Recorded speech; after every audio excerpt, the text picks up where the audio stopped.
Hello, welcome back to mainstream.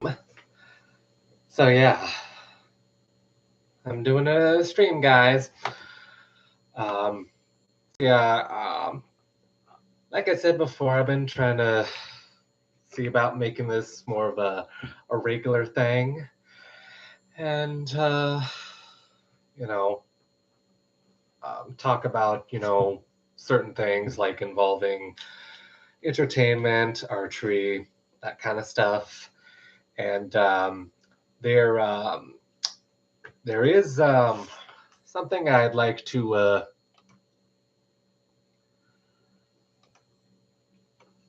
address first before I start talking about the Netflix Avatar: The Last Airbender. I kind of want to talk about some things that have been, and I'm not trying to make anyone feel bad, but some of you, you know, probably have heard of a certain content creator on YouTube called Luxander. I mentioned them my last stream, and they are, I'm pretty sure they're non-binary. And I was told that Luxander said that, that they go by it's, like it and it's, but I don't know. But I'm trying to be as respectful as I can, and not misgender or anything. But this past Sunday, I joined the chat on her stream, and well, we kind of had a bit of spiciness going on there. There was, well, let's just say there was a bit of a disagreement about stuff. I think it started when when someone by the name of Joanne, not J.K. Rowling, of course. Don't need to mention that. Yeah, I think it started where we were kind of talking about, because Alexander talks about a lot of different things, like stuff to do with sometimes politics, news, trans stuff. Yeah, and anyway, so it then kind of brought up COVID a little bit, and about how we need to be safe, and Miss Joanne said something about well, basically that COVID is not a big deal anymore, or that something about it not being like a pandemic, even though we're still technically in a pandemic, and there absolutely are still cases happening, and there's new variants coming out. Like, it's still a big deal. But anyway, so it got real spicy, and and I guess Joanne wanted to, I mean, you can look up the Luxander if you want to. It was like I said, from this past Sunday, and it'll kind of give a lot more context. But basically, Joanne got upset because basically Luxander said, like, no, absolutely, there is a problem. Like that, like COVID is still a big deal, and it's and Joanne was saying, like, it's, well, my experience, it's, and then I don't know, something about it kind of rubbed, I think it rubbed me the wrong way. It probably rubbed a lot of other people in the chat the wrong way. Definitely Luxander wasn't having any of it. And so they were basically, and then Joanne said something about, well, why don't you debate me? And it's like, well, how are we going to debate about what? Like, you're already being very bad faith. But anyway, eventually it got to a point where Joanne just got blocked from the chat. And yeah. And not too long after the stream was over, Joanne started commenting on my channel and some of my videos and kind of, I don't know, like trying to act like, oh, well, I want to touch base with you, but, I took a screenshot of some of the comments. There's this one here. It's a comment on the story of my life as a trans girl, which I went and I yeah, I freaking uh, talk about a little bit more. I mean, it was also the same year where I came out, because for a while I was like in stealth. I never said I was trans, never said I was cis either, though. But anyway, so here's her comment here. Again, it's me, not here to troll. I find your stuff informative so far. Well, thanks, I guess. Um, but anyway, so there was that comment. Then I think there was a few replies here.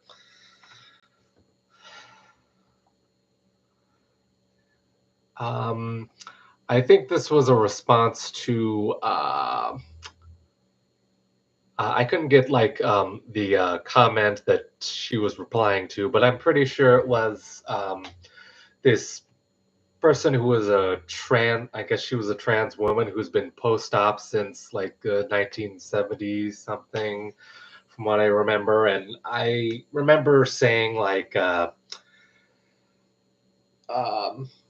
well, that might be fine for you, but right now in our country, in my country, the United States, like laws are being passed so that certain people of a certain age and are even talking about adults, not just children, because they're like, oh, we want to protect children, we want to, and all that BS. Um, but they've been like trying to take our rights away and trying to make it that will be considered you know illicit or just not appropriate to be around kids. And if we are found in close proximity with a kid, it's just, yeah, it's, and there's so much hostility, especially, towards the trans community and pretty much the LGBTQ community. But yeah. And so anyway, so Joanne said, I'm with you in all of this, whether you know it or not. There are divisive trans women, and yes, the host of that show, I don't know what she's probably talking about Luxander, except Luxander's non-binary. They're not a trans woman. Uh, and Blair White. Doesn't matter what side you're on. Maya Henry's terrible too. You're a real person. I feel you're being conned by Luxander. The nerve of that person to want like 300 and all of your money too. Take it from me, someone who struggles every day to live and is homeless. So Luxander can go to hell. That's the facts, regardless of what you see in chat. I report on my experiences, and I know others have had my same ones, just not many I've met. Now I'm coming right to you. I'm not trying to stalk or creep you. Sure, you're not. Creep around you. It should count for something, right? Doesn't count for much because you're coming across as very disingenuous, and you're saying, "Oh, I'm homeless" and stuff. Like, are we supposed to feel sorry for you? And I'm sorry, I don't mean to be mean, but it's like, and you're very much trying to turn me against, Luxander. The thing is, I think they are a content creator worth supporting. And yeah, I might donate some stuff. I've bought some of their merch as well. And things you're saying here are very similar to my story. Again, regardless of what you saw me in chat. Yeah, said that like, goodness gracious. You always have to bring up, oh, well, it's, you know, whatever you saw in chat, it's regardless of, whatever you saw in chat. And it's like, okay. I have gym class experience, whatever, however that's relevant. And I've been reported to have autism. I did mention that I have autism in that video, but I, I don't, I don't know. Then there's this one here, replying to someone here. I think they said, a great video, and talked about their own experience with their transitioning and all that. And then Joanne's here is, I came out as bi first. Also, I didn't even hear of bi, though, or trans until way later. I was a kid in HS, I'm guessing that's high school, not even informed of any of this because it was a very conservative environment. It's a long story. The only ones who were LBs, you could probably tell what that is. I don't want to say it. It's not allowed on this in this community. Or openly transgender, were Cambodians that lived in the city over. Never anyone white where I came from. And Asian I came across was the first time I heard of it. So all this stuff was kept from me all these years. My parents are on the conservative side. I lived in areas where I wouldn't use the exposure, etc. Where if you came out, period. I don't know. I think that was a mistake.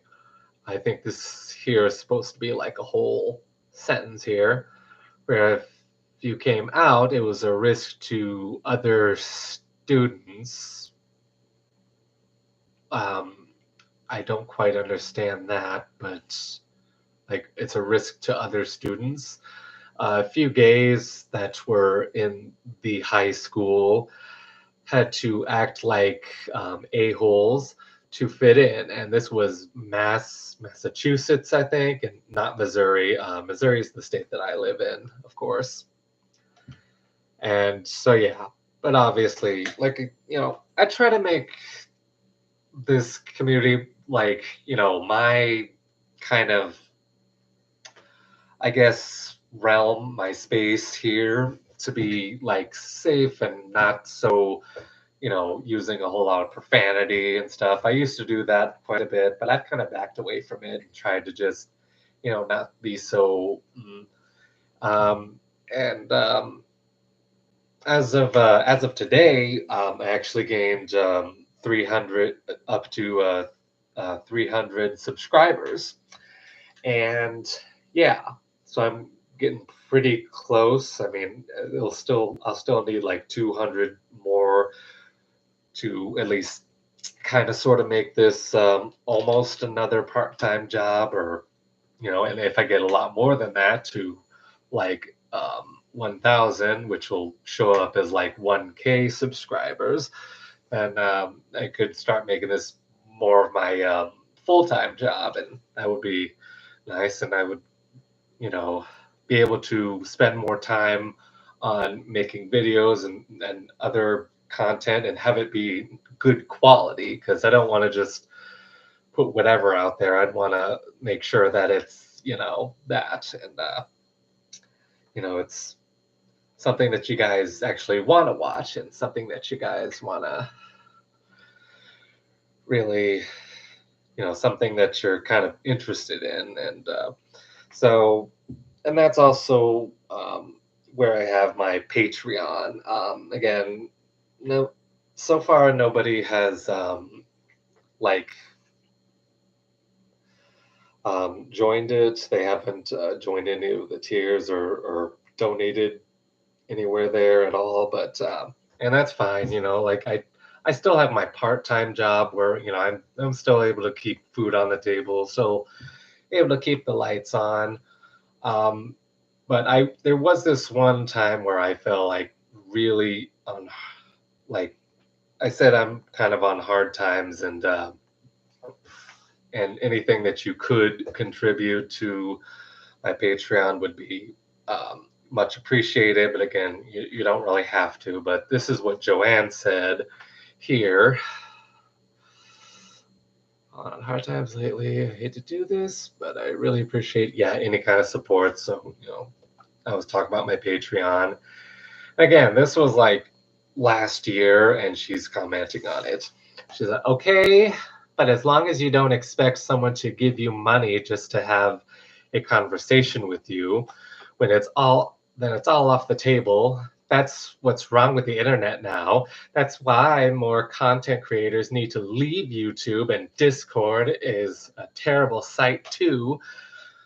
I tell the facts straight up. If you have to pay for your effing friends, they ain't real. Okay. Well, so, and about that 300 and all my money too that she was talking about in the other comment, it was,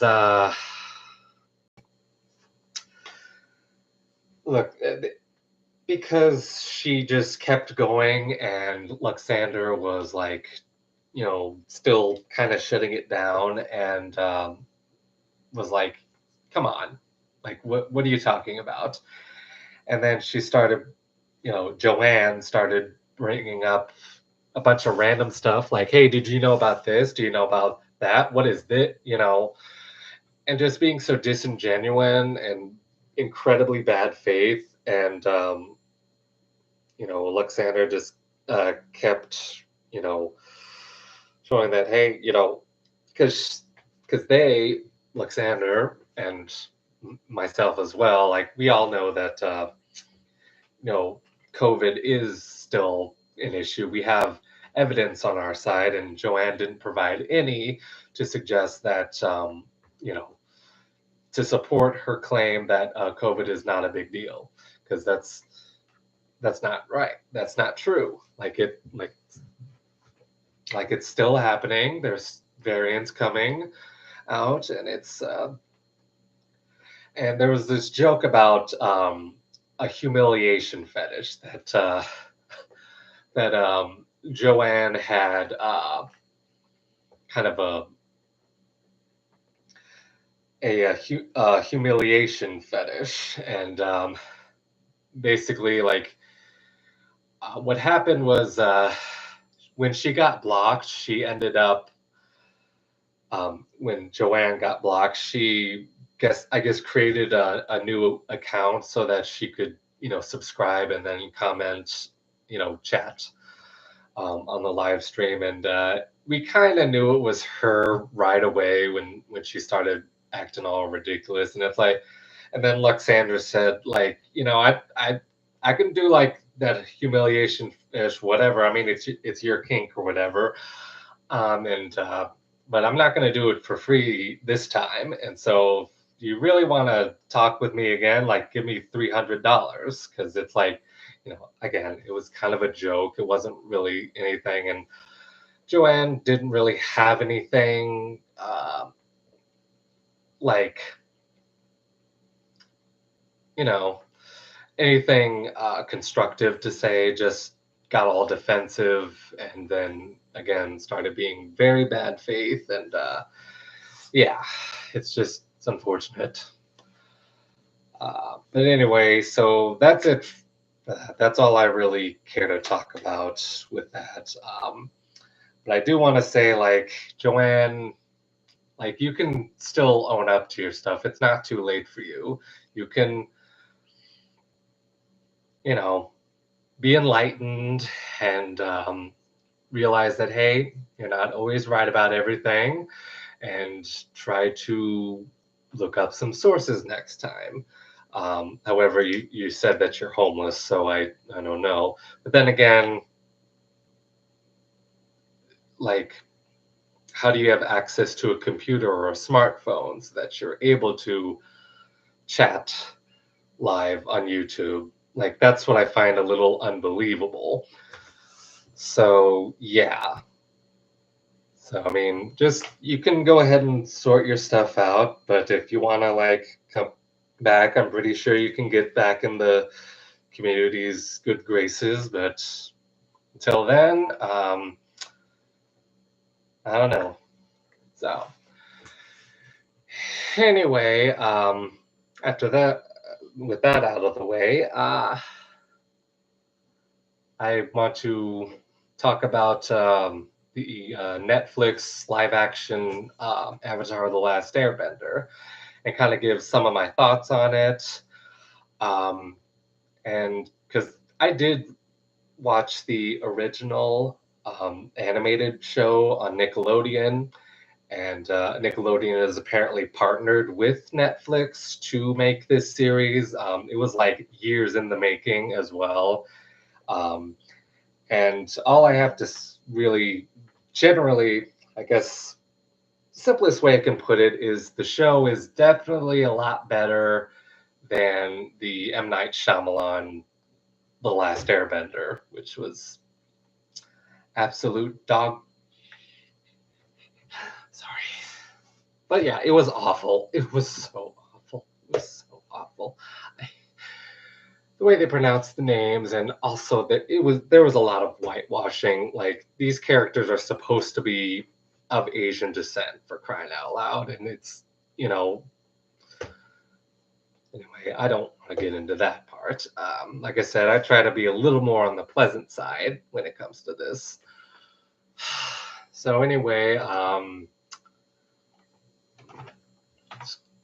just wanted to look this up. So, because I know this was like earlier this year, it was released, and like I said, I watched the first 8 episodes. There's going to be another season coming, another couple seasons. But generally speaking, like, you know, it's pretty good. I definitely think it's better than the M. Night Shyamalan film. And I think the cast was done very well. Let's look at all of them. So yeah, Gordon Cormier plays Aang. I thought that was a pretty good casting choice, and um, I may butcher some of these names. Kiwa Wentio played Katara. Ian Osley is Sokka. Dallas James Liu is Zuko. Again, casting is pretty much all the casting was done very well. And George Takei, when was he in what? Okay. Anyway, I was like, what was he in? It doesn't even show what character he was. I mean, some of them were like extras, like James C was the cabbage merchant. Okay. Oh, Matthew Yang King, I guess, played the voice of Appa. You know, who is the Sky Bison? He's Aang's Sky Bison. And it's Aang, not Ong, like they were saying in the frickin' M. Night Shyamalan film. But anyway, so yeah, I thought the casting was well done. It's definitely seems to match at least kind of the regional basis for like kind of where this whole world is supposed to take place. You know, there's a lot of, you know, Eastern philosophy and cultural stuff that's kind of intermingled in this.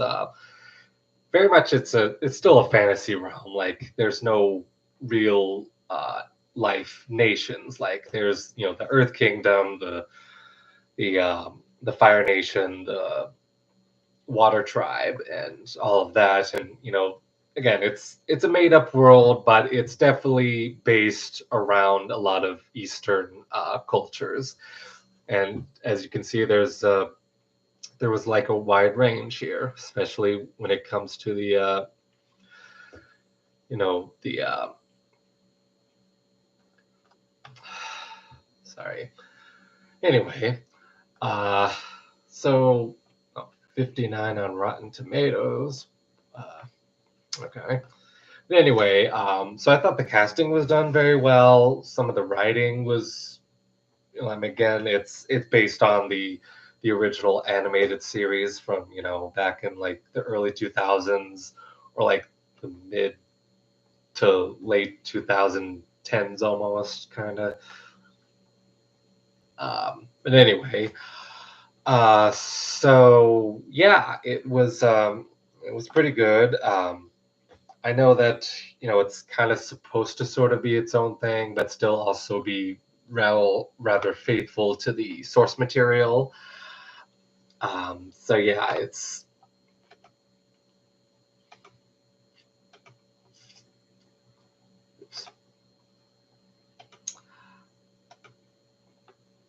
and I keep forgetting that you gotta do the share camera, so you probably couldn't see what I was talking about.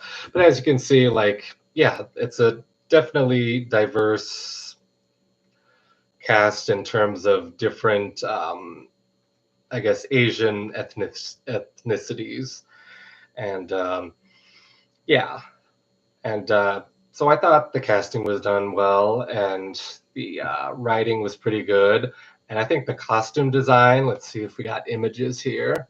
I'm sure most of you seen that. I mean, the, obviously, right there, there's a comparison. So yeah, very similar to the original animated series, and I think they did. Like I said, I think they did a lot better with this kind of thing than in the M. Night Shyamalan. And I'm sorry if I keep on doing that, you know, or, comparing it to frickin', you know, that movie. But anyway, and as you yeah, so anyway, so the costume designs, like I said, they were done pretty dang well, as you can see here. Like like the characters look right. Katara's hairstyle here is like it's pretty much exactly like the original animated series. And then, you know, you have obviously Aang has the arrow on his head and his arms and stuff, and as that, it's like, you know, the air. I guess if you're a master airbender, you know, that's and he was like the youngest one to achieve that. Um, I guess you could say title or status. I don't know how they would say it, but yeah, I thought that was pretty good. There were a few things that I thought were kind of, I don't know, like if we're talking about, I guess there were a lot of things in the original that I found a lot more compelling, and like I know this is based on the animated show, of course, but and then of course there has to be like some differences, some kind of creative differences, so that it's not like exactly like the original, but you also don't want to deviate too far. But I feel like some of the deviations were kind of misguided. And I don't want to like spoil anything, though. I'm sure most of you've gotten like, you know, you probably know exactly what's going on. You know, you've probably seen the original series, and yeah, it's yeah, and there's just certain storylines that were changed that um, and I don't really want to spoil anything for those who haven't seen either of the original or this live action adaptation. But there's a thing with Zuko and his father, the Fire Lord, Fire Lord Ozai. And there was, I guess, like I said, in the original, there was a lot more compelling stuff, but they changed something pretty major here, which I think made it less compelling. And I know there's going to be so many comparisons to the original, and it gets kind of, yeah, nah. But yeah, I don't know. It's kind of hard to not compare it to the original. But I thought that, hey, it's pretty good. Again, not as good as the original so far. This is just the first season, so we'll see if some things get, you know, start picking up better. Like, it's not a bad show. Let me get that very make that very clear. I don't think it's bad at all. I just think some of the things that they decided to change about it kind of, like, obviously I had some of my expectations to it, but I try to not do that. Excuse me. Sorry, burped. But anyway, yeah, that's pretty much all I can say about that, is that it's just pretty good. And I used to talk about TV shows, movies, primarily just movies. In fact, that's kind of what I started my my channel on. Sorry, my headset keeps sliding off. Sorry. So yeah, and so I tried to do like a review show called The Sins Review, and I still have it up on YouTube, and I kind of wanted to react to some of it because it's been a while. It's been like over 2 years, um, and yeah, it was when I was really in the movie going kind of. I guess you could say. I guess kind of just into going to see movies, especially in the theaters, and so yeah, and I mostly reviewed a lot of like movies from the past, but sometimes I would review the more recent movies, and this was during the slightly earlier, earlier. Um, Earlier years of the coronavirus pandemic, and like theaters had just started opening up with still some precautions and guidelines, and you still have to wear a mask to go in there, and you have to make sure that you wait until the entire theater was like sanitized. And I mean the theater as in like the place where you sit, and it's the screen, and you know what the theater is, right? The difference between that and calling it, they call it the theaters because it's actually multiple theater rooms that have different projectors that plays certain movies at a time, and sometimes they even play some classic ones, every so often, for like the anniversary or something. And sometimes during the summer, there's like these midnight screenings of these classic shows, and yeah, it's it was kind of a fun time. And obviously, I worked really hard on the stuff, and it's kind of a shame that.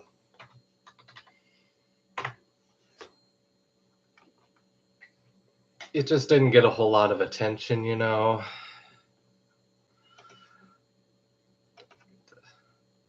Share.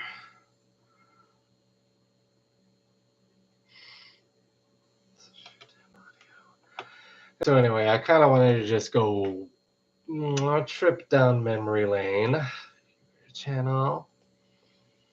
Okay, and yeah, that's the live stream that we have on now. So anyway, yeah, I'm a fan of horror, thriller, action, sci-fi, and fantasy. I talk about movies, TV shows, and in those genres. I also love video games, rock, heavy metal, archery. I'm also a trans woman. I mentioned that. I guess the emoji doesn't look like that. I mean, it's. I put the trans flag there, of course, because I am trans. Anyway, yeah, 300 subscribers, and yeah. And anyway, and there's some of my other videos there, more recent ones. I did set the Sins review to a playlist. There, it's right there. And the first ones I did was the Fear Street trilogy, and looking back on them, they're pretty cringe. So I thought I'd, watch a couple of them. You guys can probably, see some of it, and then I'll,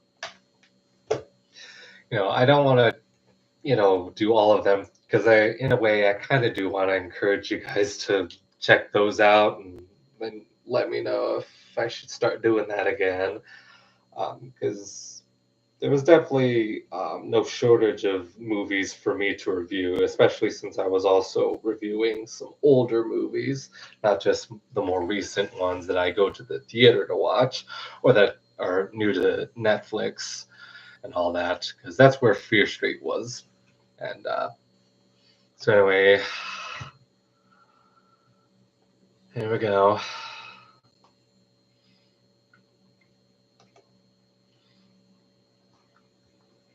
Yeah, like I said, I was a little more edgy back then. I don't know if I said edgy, but I definitely did a little more like, there's strong language, brief, gore, which is not really that much at all. Sexual content, and a mad woman raving about and stuff. Now, again, this was where I was very much in stealth. I didn't mention I was trans. I didn't mention I was cis or anything. I just was hoping that people would just buy me as a woman, which I am. I am a woman. So anyway, I got some yakisoba here. I'm probably gonna eat some of that while we're going. I'll probably put this up so the slurping noise doesn't get. But yeah, let's just get this on with.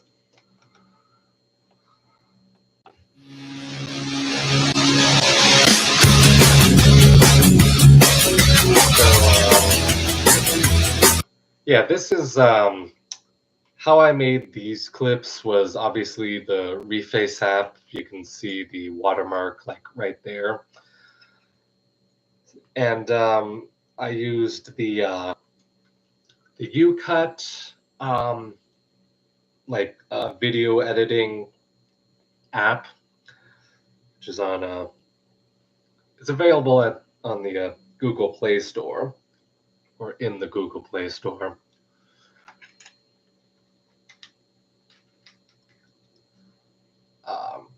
But yeah, it's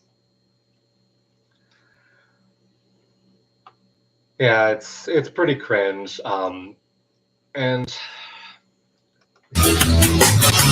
obviously, Reface, obviously that's Eva Green from, and this is supposed to be like from Dark Shadows, the movie Dark Shadows with Johnny Depp and such. But yeah, so my face is superimposed on there, and I'm surprised that none of this got any copyright strikes, because I am kind of still technically using it, but then I guess I also modified it enough so that it's not, and it's just a lot of brief glimpses. But yeah, I just thought it was cool at the time. I'm not sure about that right now. I don't know what you guys think about that. Again, there's still nobody in the chat.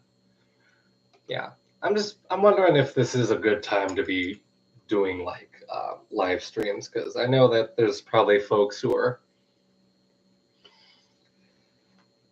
at work and probably don't have time to be watching a live stream.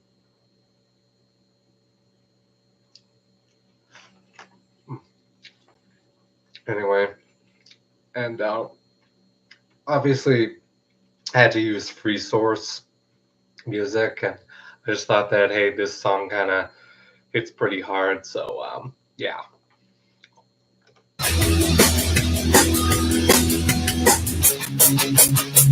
Keep it green again.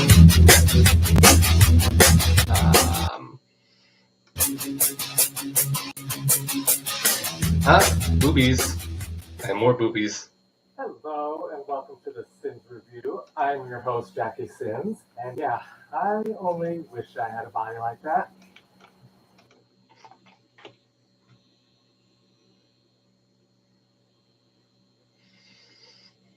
I wish I had a body like that. Yeah, obviously I was joking there, and I mean, in a way, I was hoping that I would eventually get that fit, but yeah, I don't know.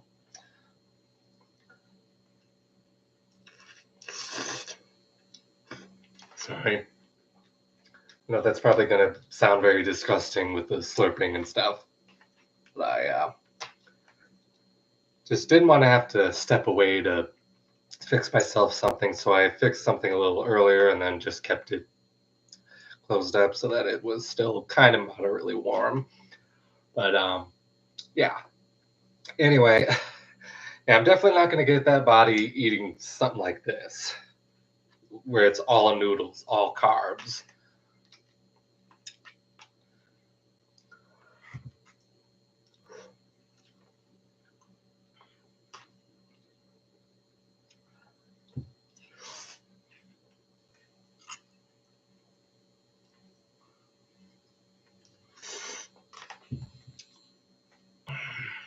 I did go to the gym today.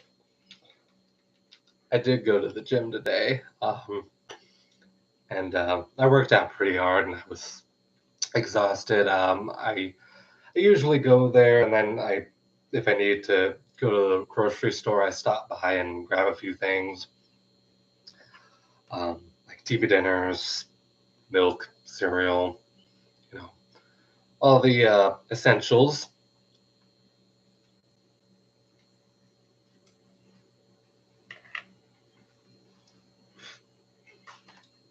Yeah. Got some water so that I'm hydrated.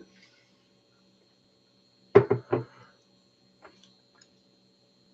anyway, cringe, right? Originally, I was going to have this just be the backdrop, but then I thought, I should at least try something else. So immediately in the next episode, it's going to be like,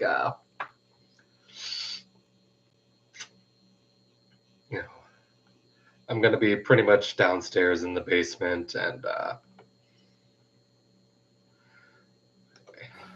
Anyway, I'm new to doing film reviews here, thriller, action, sci-fi, and fantasy.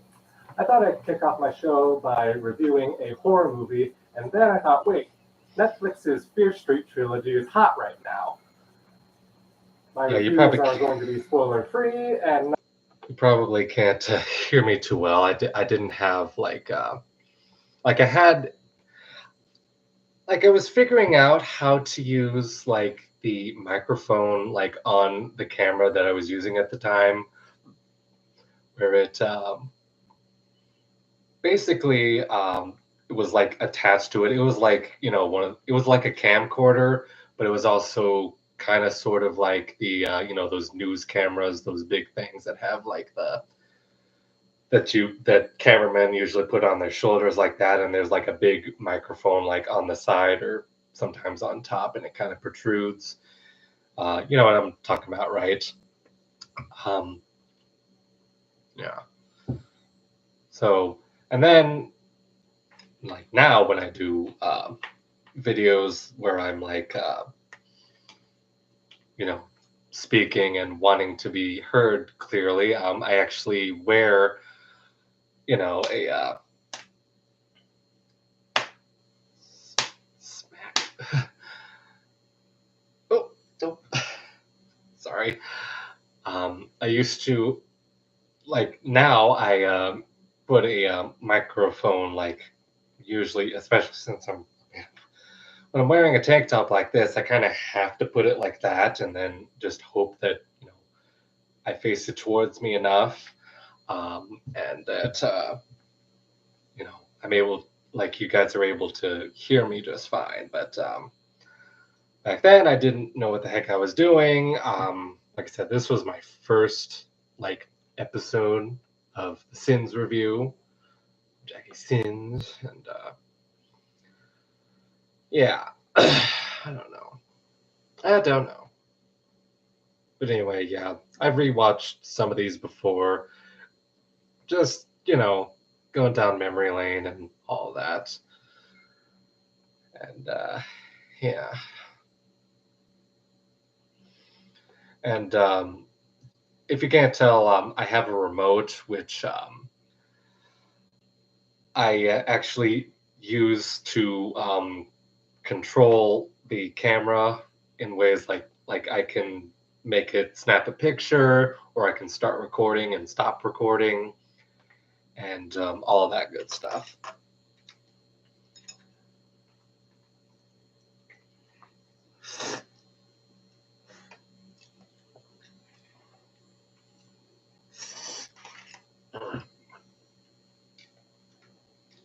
Yakisoba, chicken flavored.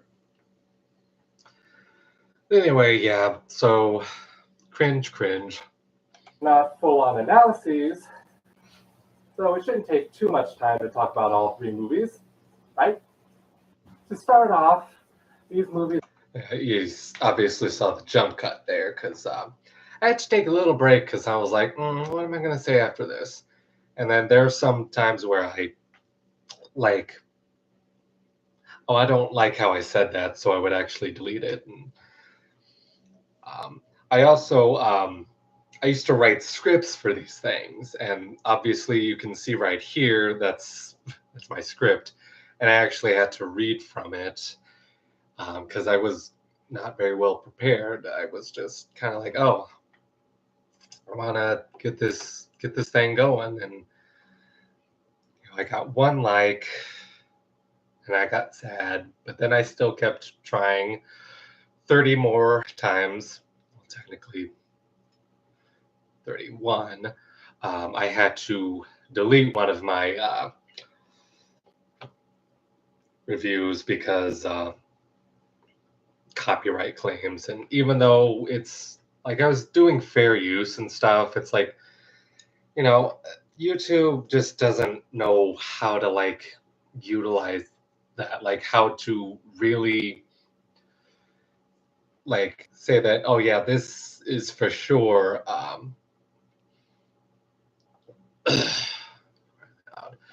yeah, this is for sure like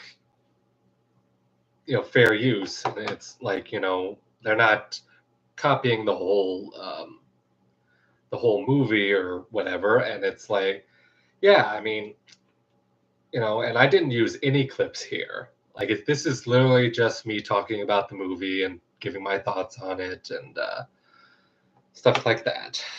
It's just, yeah.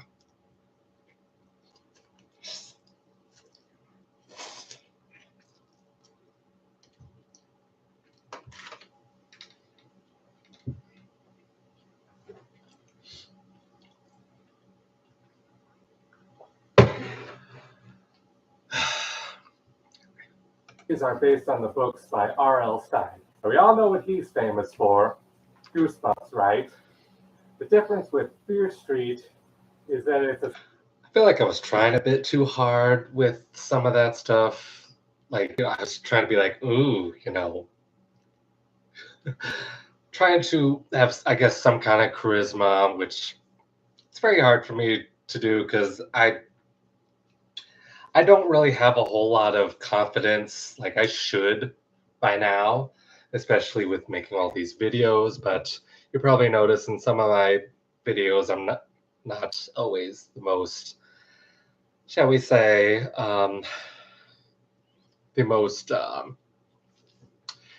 don't smile a whole lot. I try to smile a little bit more, but also I kind of ramble on, and I try not to ramble, and that's the kind of stuff where I'm like, okay, I need to like delete that and then re-record what I'm trying to say.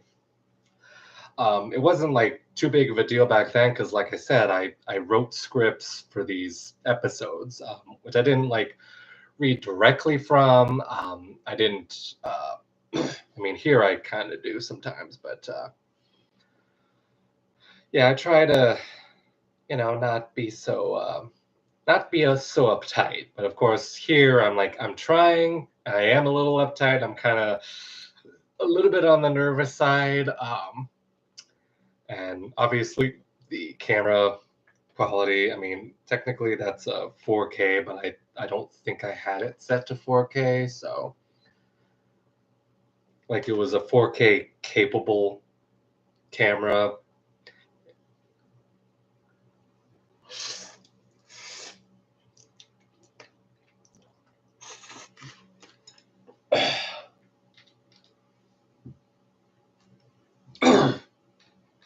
Yeah, no wonder why nobody's in the chat or anybody's watching this, because what am I even doing? Picking out.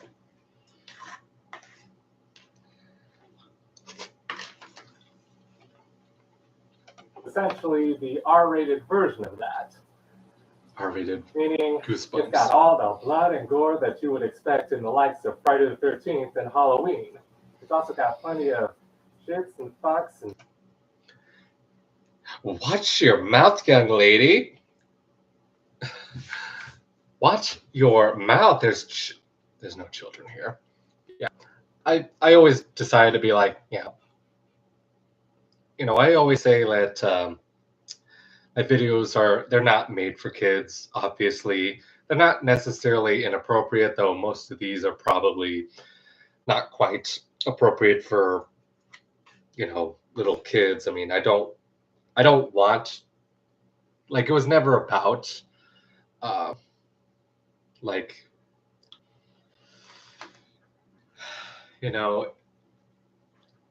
like it wasn't ever about appealing to a super wide audience, but then I realized, okay, I kind of should at least try somewhat. And I originally had it as age restricted, but then I realized that's ridiculous. There's nothing that bad in here. I mean, I do swear a lot, obviously. I just did there. But yeah, I try to not do that as often anymore. And a lot of the time, like, especially here, I think it was just super forced. I was trying to be like, and just swearing all over and just being like, oh, this is absolutely not for kids. It's for adults only. But it's like, I wasn't that edgy. I called myself, said that I was edgy, but like, no. Now, if I can remember to bring this down when I start talking again.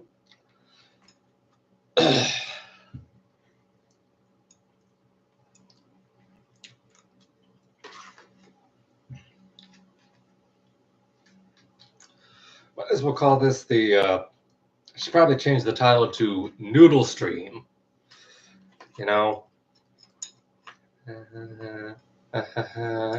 Jackie, you're so funny.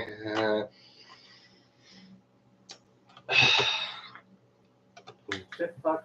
Okay, maybe not that many, like in Rob Zombie's movies. Yeah, Rob Zombie. There's plenty of foul language to enjoy as well. Yeah, there's plenty of foul language. I mean, if you guys want to check the rest of that out, you can.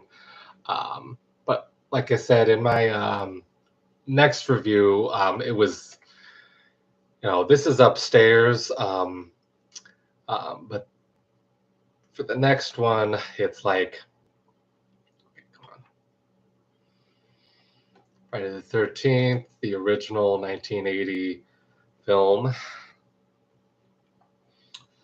And no likes, no comments or anything.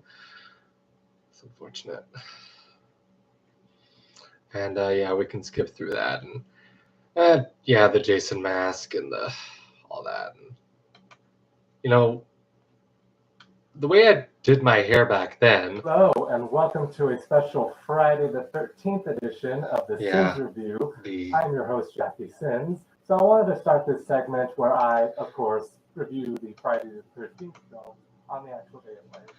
Yeah, so the camera is way too close there. Again, like I had very little awareness about a lot of this stuff. I eventually got better. I eventually, also, John Carpenter knew how to work the camera better and position it so that it wasn't so close and so that the framing was a little better. Solidify the slasher genre's place in cinema throughout the 1980s, and you know how much I love slashers. Now, the film starts out with a flashback to 1958. While the campers sleep all snug in their cabins, the counselors sing songs by the fire in their lodge. Yeah, and so yeah, definitely a huge fan of Friday the 13th, Nightmare on Elm Street, Halloween. Pretty much all those classic slashers,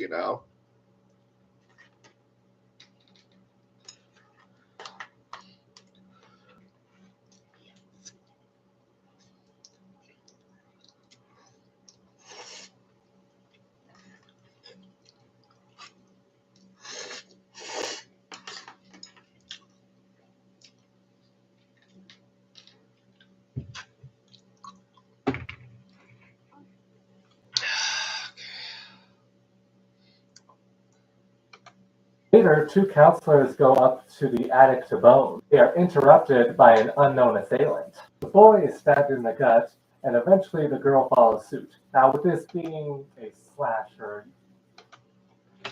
Yeah, again, like I was trying to have some kind of charisma, kind of, be enticing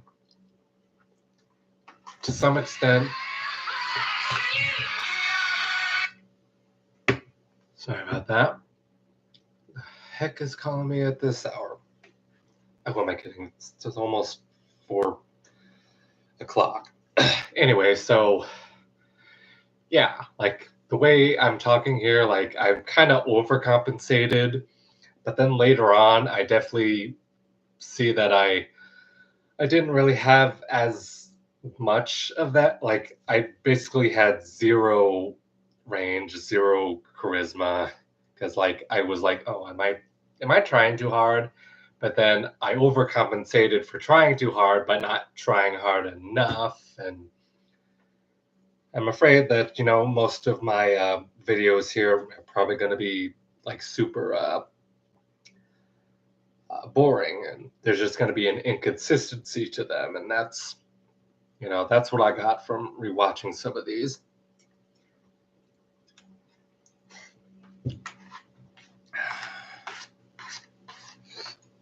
I'm just going to finish my yakisoba while I let this play for a little bit. Probably already know that a lot of the characters that we meet are going to be killed off one way or another. The film flashes to present day, which we assume is the year 1980 or sometime before that. A teen girl named Annie goes into town and into a diner to ask how to get to Camp Crystal Lake, as she is supposed to start work there under the new owner, Steve Christie.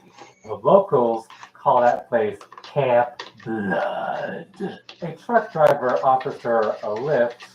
When they go outside, they are stopped by a man named Crazy Ralph, who warns Annie of Camp Blood's death curse, but he pays them no mind. The truck driver drives Annie only halfway, and while he does so, he pretty much explains that Camp Crystal Lake is jinxed. Tells her about a lot of unexplained fucked up shit. A boy being drowned, 2 counselors being killed, a bunch of fires. I mean, I know I can't really earn money here yet, but I'm wondering if this stream is going to get demonetized, you know, when I can eventually make money off of this. Because I know that there's certain things that they don't like being talked about. Like, obviously, I was talking about Jason and how he, what happened to him and kind of what led to the events of, you know, the original Friday the 13th. Anyway, that was, yeah. Like I said, I overcompensate a little bit, or quite a bit, trying to be like, oh, you know, woo, wacky and stuff. And I'm supposed to be crazy anyway. But it gets even crazier in the 4th episode where I'll explain that in a minute.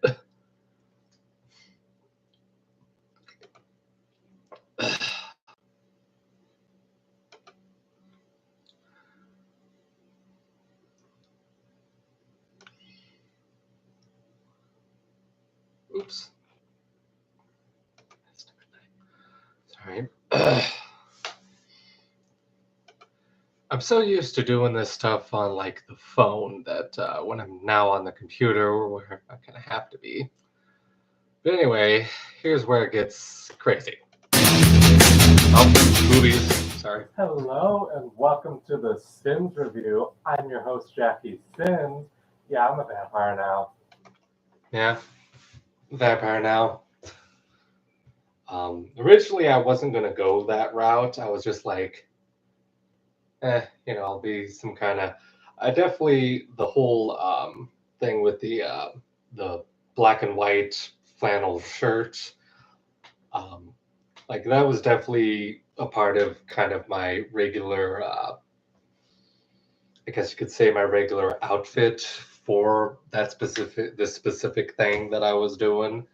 This bit, I guess. And but yeah, my hair is definitely a little more like the way Dead Domain does theirs.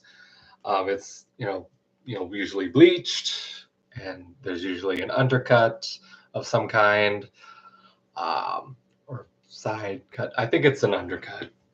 Yeah. And but anyway, so yeah, vampire. Like I thought that would get more attention onto it, but yeah, I don't.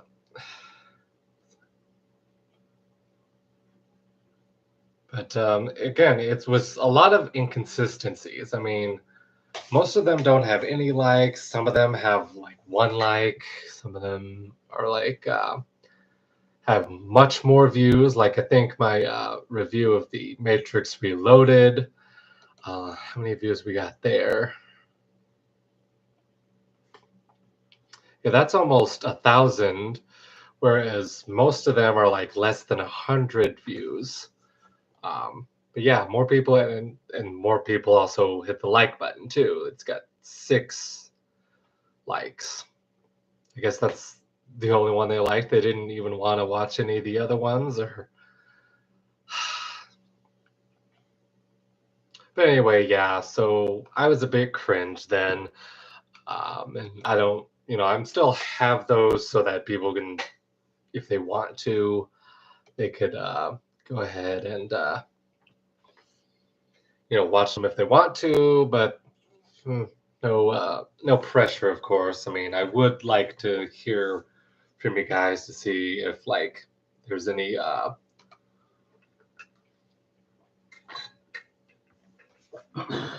if there's any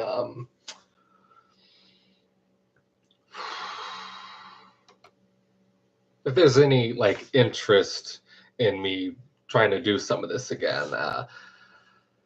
Again, I don't want to go through like a whole lot of them. I just wanted to give like a bit of a taste of each one, and then kind of how I evolved from there. And I think about I think after the Sins review for the Black Christmas original 1974, pretty sure I started being like, oh, let's actually get some clips in there, so it's not just me talking. But I had to be careful because obviously, if I show a second too much of the movie, like a second more than like 9 seconds or eight, some,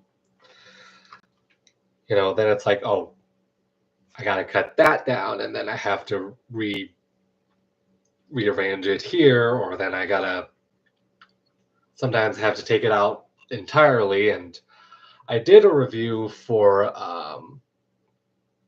freaking it was for Coraline, and I use very just short clips, and of course I didn't know how to once I did like the whole copying, and then I didn't know how to I wasn't aware of how to cut the sound, to disable the sound for when I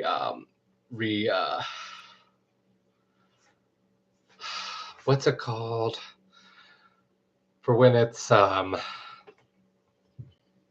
don't know, I forgot what it's called, but when it's like processed through, because I use a certain I use a software that where you can take links from like YouTube or whatever, and you can like copy that and have the video, and then obviously I'd have to cut it so that it wasn't so much of the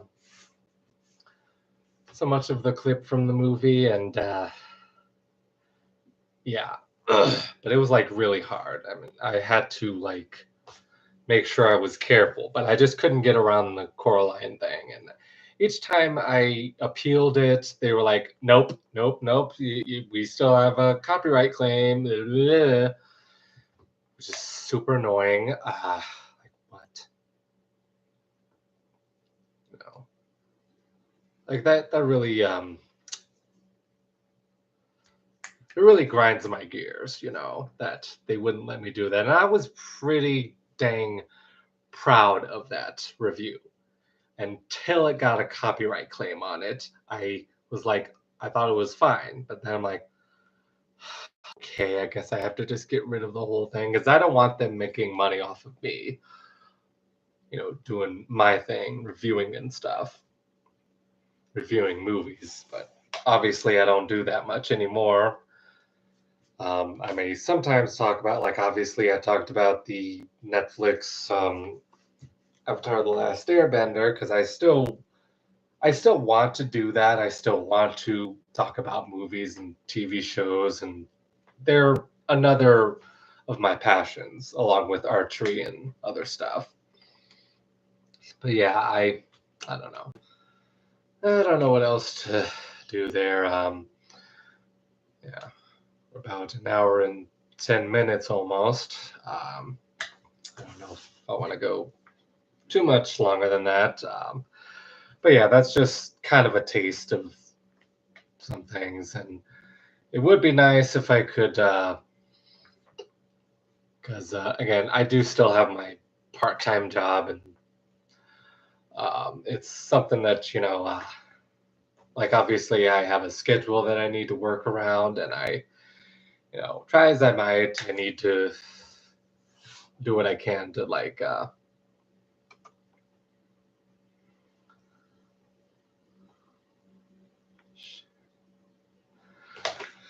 yeah, I don't really know what else to say here. I just planned on, addressing the Joanne, not the JK Rowling drama, and then talk a little bit about Avatar: The Last Airbender, Netflix live action, whatchamacallit, and sorry,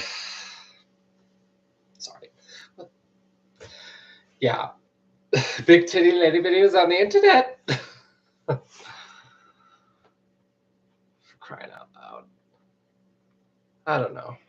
I think that's pretty much it. There is something else I wanted to kind of take a look at.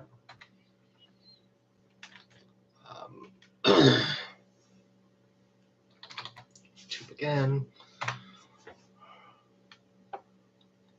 It's so great that you can have like a separate,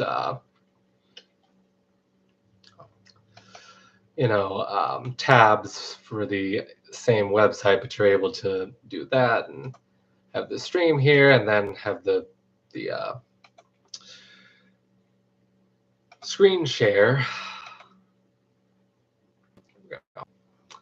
There we go. So yeah, that's a lot of stuff. There's Alexander. There's Alice. Her name is Alice. 5 years ago. Oh, new sensei. I mean, that is from a long time. That's 5 years ago, for crying out loud. Oh yeah, Trey Crowder, the liberal redneck stuff. Yeah, I don't want to like poach off of them, mooch off of them. That was the more recent Luxander stream. I don't know why I'm rolling down here. Wild and Wacky Laws of Missouri. I don't need to. That I already know some of the wacky stuff. There was, Christ, something else I wanted to look at on here, but I'm also little. I mean, I don't want to get like what's it called? Like I said, I like struck down for like intellectual property or copyright or anything, but I forgot exactly what it was. Probably should try to search for it.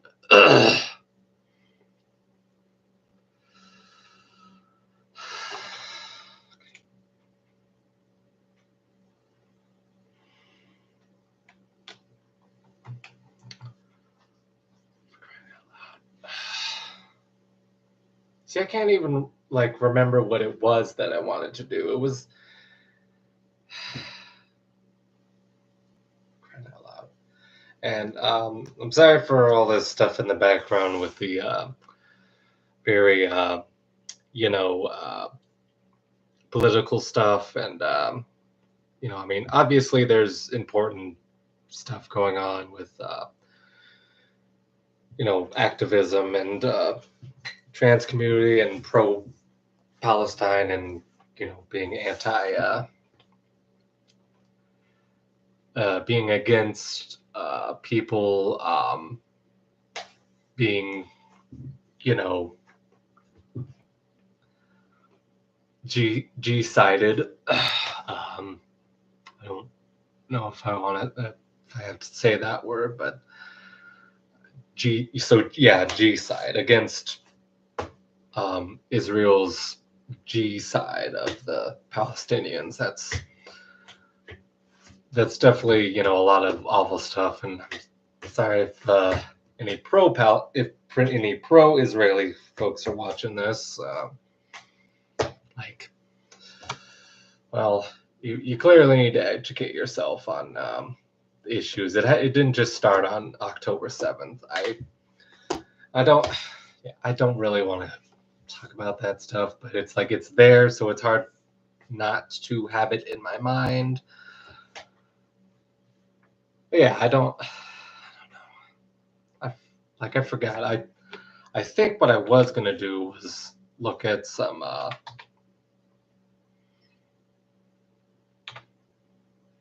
was it Lars Anderson? It was, and I don't want to mooch off people's content, but I want to at least give some kind of look at it. I think it was Lars Anderson. There was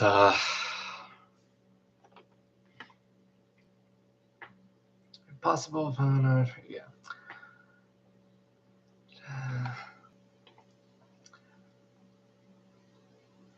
Does not exist. Oh my god. You kidding me? A new level of archery. That's from 9 years ago. So instinctive archery doesn't exist. Do you even know what instinctive means? It doesn't mean that you frickin' like just automatically know. And this whole turning arrows thing, I wanted to look at that for a little bit. Again, not the whole thing.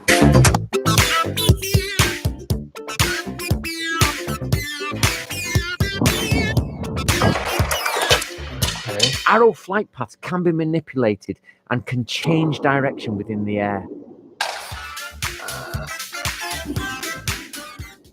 Now, both Arabic and English sources. I mean, obviously, arrows don't fly straight. There's always flexing going on. And eventually it does settle down, and eventually it does. And like I said before, I think I'm pretty sure it was my last stream. He, yeah, he freaking, goodness gracious.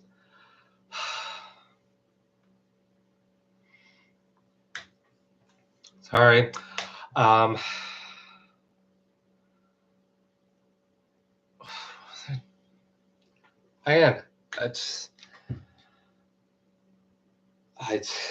don't know. I'm just blanking out so much.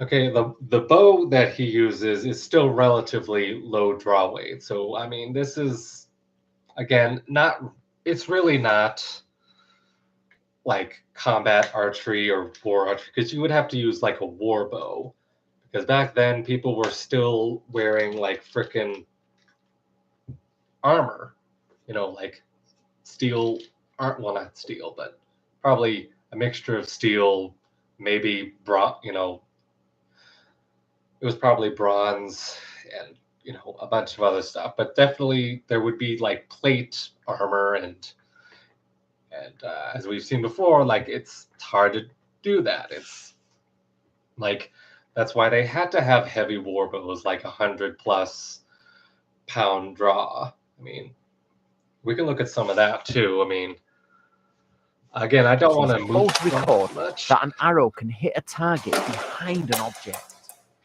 Did you know it is possible for an arrow to hit an enemy who is hiding behind an object?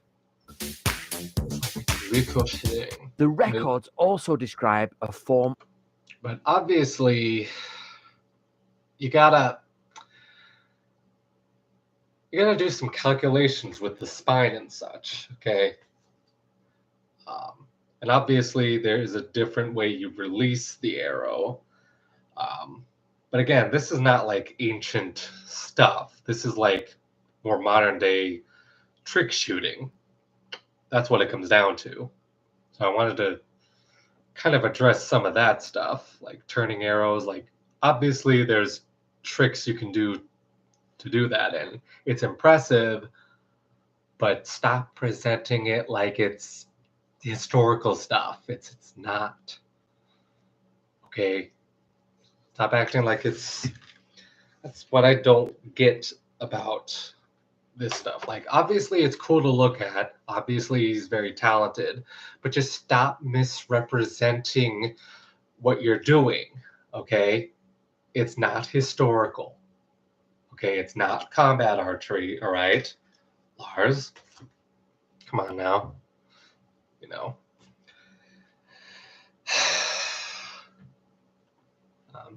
Anyway, so I want to show you exactly what I've been talking about. Again, I don't want to mooch off too much of people's like videos. I'm gonna have to stop saying that. But anyway, so arrows versus armor. This is from Todd's workshop. This is, well, that's the number 2 one, which includes more, I guess, more actual, a lot of different, yeah, it was a lot of different stuff that you put on there, like freaking, you know, there's the helmets, there's the mail, there's a lot of that kind of stuff. But anyway, so in the original one, there's this. Again, Well, if this you might want to work watch too, the whole though, you know? video, Yeah, you yeah. can. That's why we're here. Joe Gibb pulling back a Oh, 160-pound English-inspired warbow, hi, longbow. it's Todd of Todd's Workshop here, and today we have got an extraordinary film for you. It is So, anyway, I'm just gonna skip over to where they actually start shooting the. Okay, because right around here is where they explain looking kind on the of. back. But it's not wearing armor yet. It's not wearing armor, no. So, Joe, what have you done to make sure that this weapon is the same thing as what they were shooting at Agincourt? Visually, this is a pretty Battles, impressive looking medieval bow, I have battles. to say. Yeah. And it sure looks like the things you see in paintings and manuscripts. The only bows we have left are the Mary Rose bows. Right. So I've been and measured the Mary Rose bows and made a copy of some of the bows that are on that ship. So basically, in your physique, in the weapon, you've gone through the process from childhood that they went through in the 15th century. Yeah. You grew up with it. Yeah, I grew up with a bow. Shot since I was 14, 15, Uh-huh. sort of like 100 pounds plus. Yeah. And I shoot 2 to 3 times a week. So what's the draw weight on this bow? 160 pounds at 30 inches. That's pretty heavy. That's a lot heavier than most people would shoot. Yeah, it is Uh-huh. these days, yeah. And is that your maximum? You can shoot up to 200 pounds. Okay, a 200-pound bow. Why aren't we using that for the test? What's the draw weight on this bow? 160 pounds. So 160 at 30 inches. And if you watch the rest of it, he actually draws it like all the way here, like, you know, not a, you know, anchor point to, you know, finger by the corner of the mouth or anything like that. It's like here. And that's apparently how they actually pulled it back.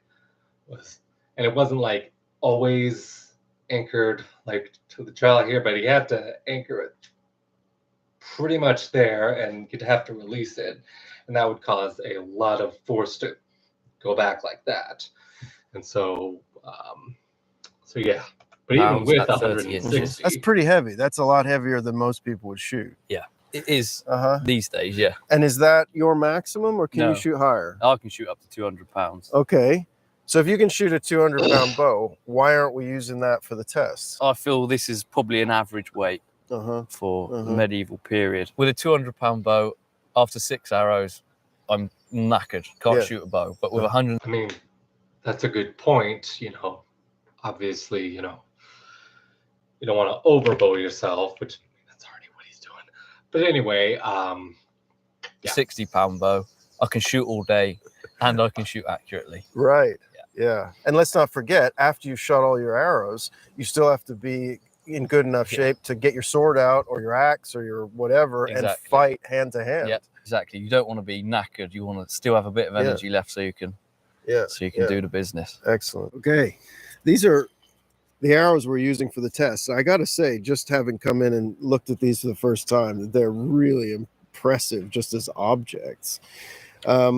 But, you know, we've got to replicate the right conditions as far as we can. So can you just tell us a little bit about what you've done to make us feel confident that these are the same kinds of arrows that they were shooting at Agincourt? Well, the problem we've got is that we haven't got any information core to look at. Right. So all we've really got is one arrow from Westminster Abbey, which is Right. about 1403, Yeah. and the arrows from the Mary Rose, which number Yeah. about 3,500. Mm-hmm.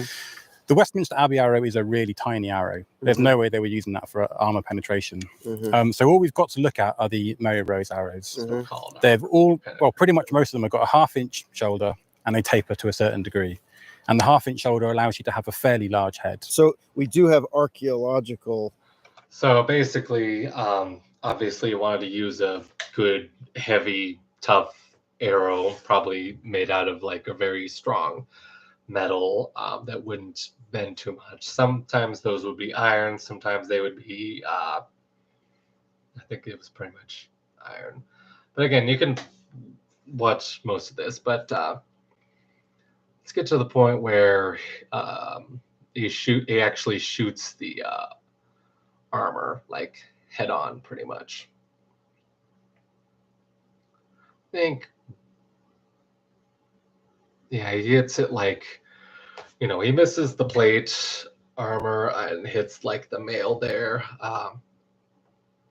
And it does kind of do some penetration because, again, it's just mail. There's no plate there. Oh, wait, did that deflect off? Shit. Sorry. There's that.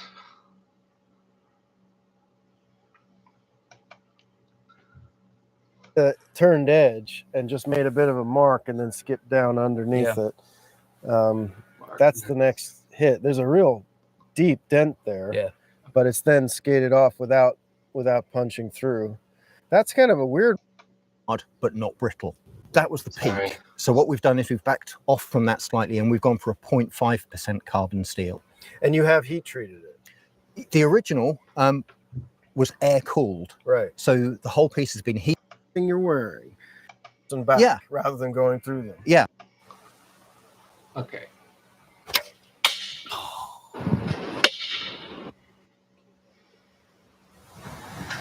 That's the sort of one we want to see what's happened. So we should carry on. Yeah, I think so. Okay. And then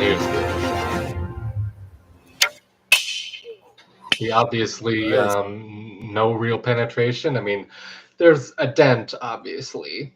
There's a dent in it. But again, it wasn't like really able to penetrate. So Lars Anderson with his like 20-pound or maybe 15-pound bow would not be able to do much against armed soldiers. There's just no way. There's just no way. Absolutely no way. I mean, even if he was using like 100-pound or whatever, like even 160 here, like, for crying out loud, like even that's not penetrating armor there. And before anyone says like, oh well, in like the Middle East or like the Eastern countries, they didn't have like steel and like,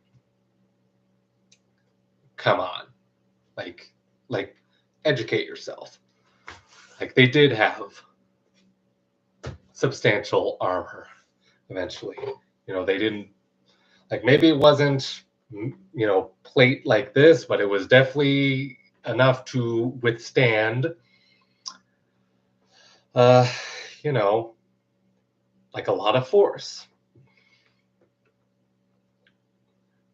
But again, the way Lars was shooting, just again, it was trick shooting. And I don't want to harp on it too much. This is probably the last I'm gonna really mention Lars Anderson.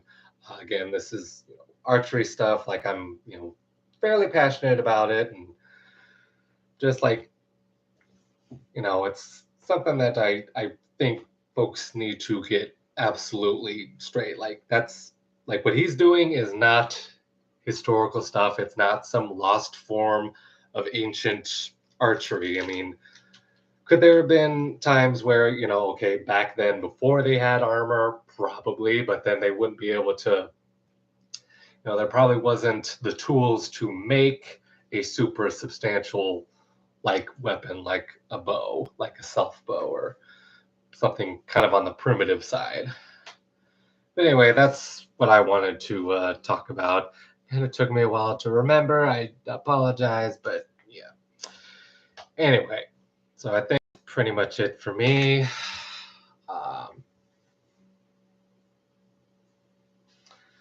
So yeah, um, thanks to whoever ends up watching this after it's after I end the stream, and then it's available to watch afterwards. And it's kind of sad that no one's able to um, join the chat. But anyway, thank you for again, whoever's watching this once this stream ends. And I do want to mention that my book, Sickness Divides, still available on Amazon. Ebook, paperback. I'll put the link in the description. I'll probably put it in a comment as well once I'm done here. I'll pin a comment there. And so anyway, also be sure to, before you leave, to like the video, subscribe if you haven't already. We're really getting up there in the subscriber count, and hopefully the channel continues to grow. And yeah, so I'll see y'all next time.